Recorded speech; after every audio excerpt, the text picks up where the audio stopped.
fait ce dessin, un dessin, pour résumer ma pensée. Ce dessin, d'ailleurs, qu'on retrouve déjà en 76, dans le livre pour l'astrologie, je pense, et dans l'astrologie sensorielle, et qui précise ma pensée plus que ce que j'ai pu dire récemment. Vous voyez que sur l'axe horizontal, on a l'équinoxe, et aux deux extrêmes, on a le solstice, qui est assez logique, puisque les deux équinoxes se ressemblent, alors que les deux solstices s'opposent. Alors, je voudrais repréciser un certain nombre de choses que j'ai peut-être dit de manière maladroite, peut-être même erronée, à savoir qu'à partir de l'équinoxe, on va vers le solstice, soit en montant, soit en descendant. Que ce soit le solstice d'hiver ou le solstice d'été, enfin, ça est analogique. Et à l'équinoxe, on est dans la concentration. Dans la concentration, ça veut dire que, ça revient d'ailleurs à la théorie linguistique, que tout se rassemble, tout se regroupe. Proposition au solstice où tout se disperse, tout se divise.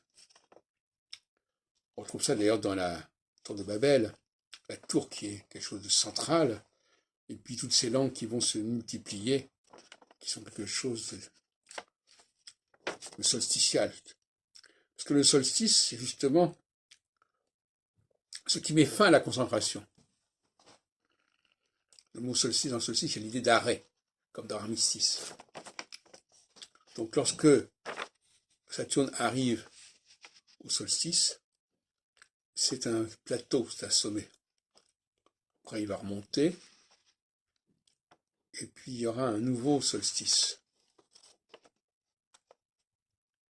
Alors, je vais m'expliquer un peu mieux que cela.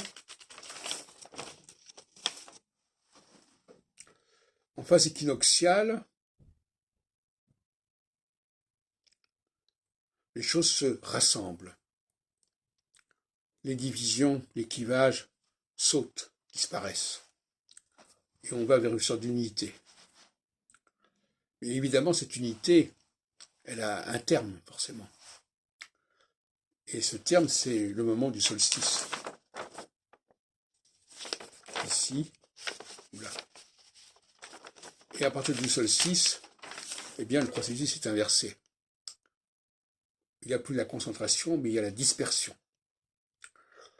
Il y a le ruissellement, si on veut. Mais il y a surtout cette notion de multiplication, de diversification, alors que la concentration, alors que l'équinoxe était au contraire un processus de concentration, de regroupement, de simplification.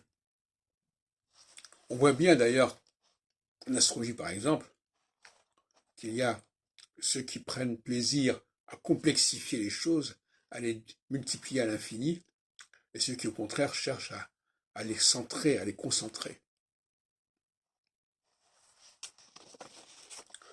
Voilà donc un schéma qui représente ce que j'avais déjà exposé il y a près de 50 ans. Et on peut dire que la communauté astrologique française et internationale a perdu un demi-siècle au moins, pendant lequel elle a erré au lieu de se référer à ce schéma.